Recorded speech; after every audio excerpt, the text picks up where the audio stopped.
ये हमला कैसे हुआ, किसने किया, क्यों किया। लेकिन आज हम आपको इस हमले से जुड़ी सबसे बड़ी गवाही दिखाने जा रहे हैं। इस हमले को सुनने के बाद आपको पता चलेगा कि दरअसल उस रात आखिर हुआ क्या था और क्यों इतने पुलिसकर्मी शहीद हो गए। देखिए कानपुर हमले में जी न्यूज की ये इन्वेस्टिगेशन।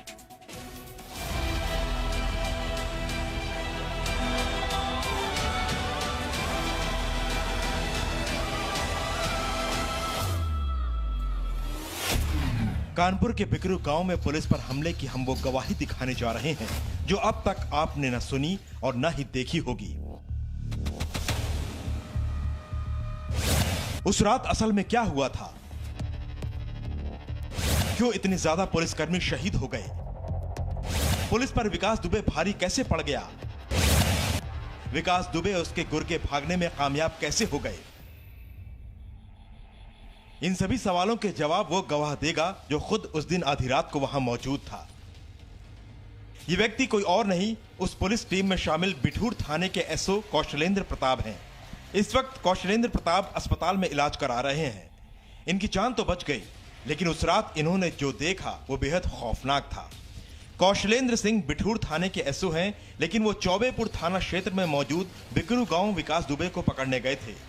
सबसे पहले सुनिए इसकी वजह, क्योंकि उस रात उन्हें चौबेपुर थाने के एसओ का एक फोन आया था। जिस दिन घटना हुई है उस दिन सबसे पहले मुझे एसओ चौबेपुर द्वारा फ़ोन से सूचना दी गई थी कि एक दबिश में चलना है।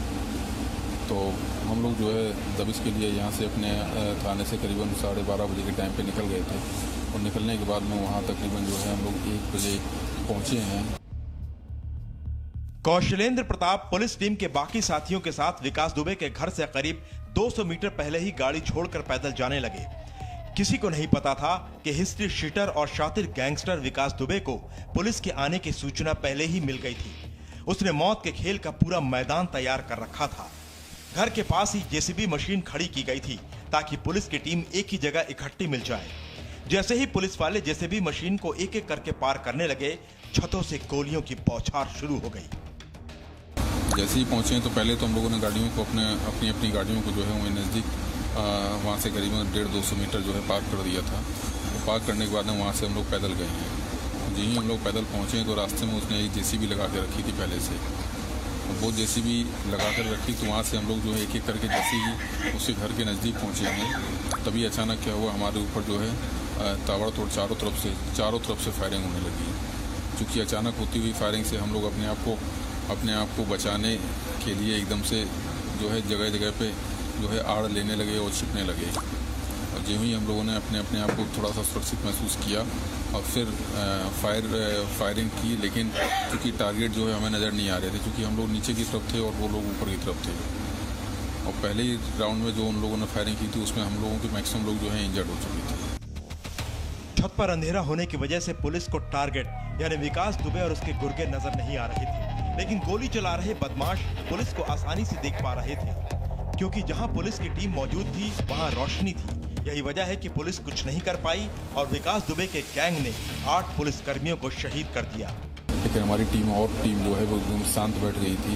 शायद इसी वजह से जो है उनके साथ ही इस तरह की कैजुअल्टी हो गई। दूसरा ये कैजुअल्टी का सबसे कारण ये भी रहा कि वहाँ पे हम लोग टारगेट को बिल्कुल देख नहीं पा रहे थे और टारगेट हमको ऊपर से अच्छे से देख पा रहा था। हमारे जरा सी मूवमेंट पे वो हमारे ऊपर फायर कर दे रहा था, जो कि शायद आँख में गोली लग जा रही थी। कौशलेंद्र प्रताप के बयान से साफ है कि विकास दुबे ने पुलिस से बचने के लिए नहीं बल्कि पुलिस को मारने के मकसद से पूरी प्लानिंग की थी। विकास दुबे को यूपी के सभी 75 जिलों की पुलिस तलाश रही है। एक रात में ही विकास दुबे पुलिस का मोस्ट वांटेड अपराधी बन गया है। लेकिन सवाल ये है कि 3 दिन गुजर जाने के बाद भी विकास दुबे गिरफ्तार क्यों नहीं हो पाया है। क्या कोई विकास दुबे को बचाना चाहता है? ब्यूरो रिपोर्ट, जी मीडिया। अमित प्रकाश मेरे सहयोगी हमारे साथ जुड़ चुके हैं। अमित, सबसे पहले तो सवाल अभी यही बना हुआ है कि 3 दिन बीत जाने के बाद भी विकास दुबे का कोई सुराग क्यों नहीं? देखिए, विकास दुबे की तलाश में तकरीबन 100 अलग अलग टीमें बनाई गई हैं और लेकिन सबसे अहम सवाल जो बात ये कह रही हैं, क्योंकि एक जो बात शुरुआत में आई थी कि पुलिस की मुखबिरी के बाद विकास दुबे ने ये पूरा प्लान किया था, अपने घर के बाहर जेसीबी लगवाया, भागने में कामयाब रहा, पुलिस पर फायरिंग की, 8 पुलिस वालों की मौत हुई उसमें।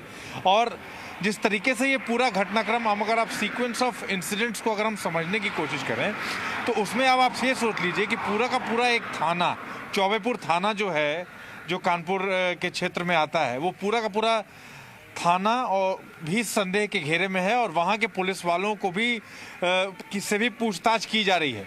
कैसे मुखबिरी हुई, कैसे जानकारी मिली इतने बड़े ऑपरेशन की, इसकी भी जानकारी जुटाने की कोशिश हो रही है।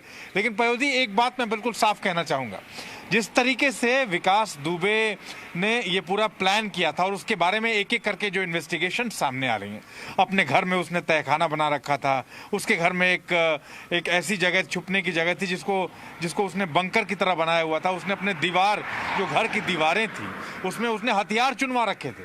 तो आप इसे अपराधी नहीं कह सकते, ये आतंकवादी की श्रेणी में आता है ये व्यक्ति। और जिस तरीके से इसने 8 लोगों को एक के बाद एक जैसे मौत के घाट उतारा, वैसी स्थिति में इस व्यक्ति पर शिकंजा जिस तरीके से कसने का प्रयास किया जा रहा है, पुलिस लगातार कोशिश कर रही है।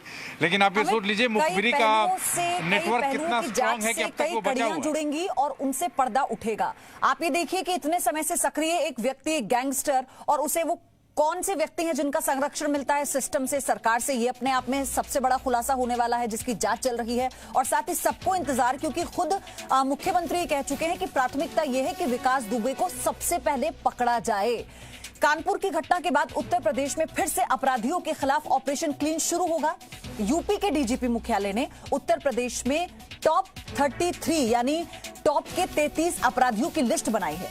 इनमें आपको 15 अपराधियों के नाम हम बताते हैं। पहला नाम किसका है? मुख्तार अंसारी, गाजीपुर। आपको नाम पता होगा, मुख्तार अंसारी का नाम पूरे यूपी में कौन है जो नहीं जानता? उमेश राय उर्फ गौरा राय, ये भी गाजीपुर का रहने वाला है। त्रिभुवन सिंह उर्फ पवन कुमार, ये भी गाजीपुर का है। अतीक अहमद का नाम भी आपने सुना होगा, प्रयागराज में। और खान मुबारक अंबेडकर नगर में सक्रिय है। मोहम्मद सलीम लखनऊ का रहने वाला है। मोहम्मद सोहराब लखनऊ का रहने वाला है। मोहम्मद रुस्तम लखनऊ का रहने वाला है। ओम प्रकाश उर्फ बबलू, ये भी लखनऊ का रहने वाला है। ब्रिजेश कुमार सिंह उर्फ अरुण कुमार सिंह, ये वाराणसी का रहने वाला है। सुभाष सिंह ठाकुर मुंबई में रहता है।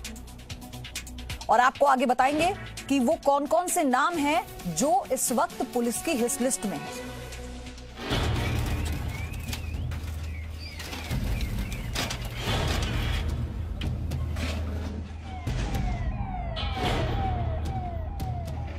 विकास दुबे का कानपुर में घर गिरा दिया गया। इस दौरान उसकी आलीशान गाड़ियां भी तोड़ दी गईं। ये वही घर है जिसकी छत से पुलिस वालों पर गोलियां बरसाई गई थी। लेकिन इस घर में ऐसे राज का पर्दाफाश हुआ है जो बेहद चौंकाने वाला है। पुलिस के मुताबिक पुलिस कर्मियों को बम से उड़ाने की साजिश थी। विकास दुबे ने घर में विस्फोटक जमा किया था। नक्सलियों की तरह घर को विस्फोट से उड़ाने की साजिश थी। विकास दुबे के घर से 2 किलो विस्फोटक बरामद हुआ है। विकास दुबे के घर से तमंचे, कारतूस और जिंदा बम मिले हैं। उसके घर को जो बंकर बने हुए थे और जो जहां दीवारों के अंदर उसे बताया जा रहा था कि यहाँ छिपा कर रखा गया है, वहां से हम लोगों को 6 तमंचे मिले हैं, अवैध शस्त्र मिले हैं, 25 कारतूस मिले हैं, लगभग 2 किलो विस्फोटक मिला है और भारी मात्रा में कील और रिपिट्स मिले हैं जिनसे वो बम बनाता था। 15 जिंदा बम मिले हैं और इस तरह की इस भारी विस्फोटक वहां रखा गया था और वो इतना शक्तिशाली हो सकता था कि उससे पूरा घर उड़ जाए।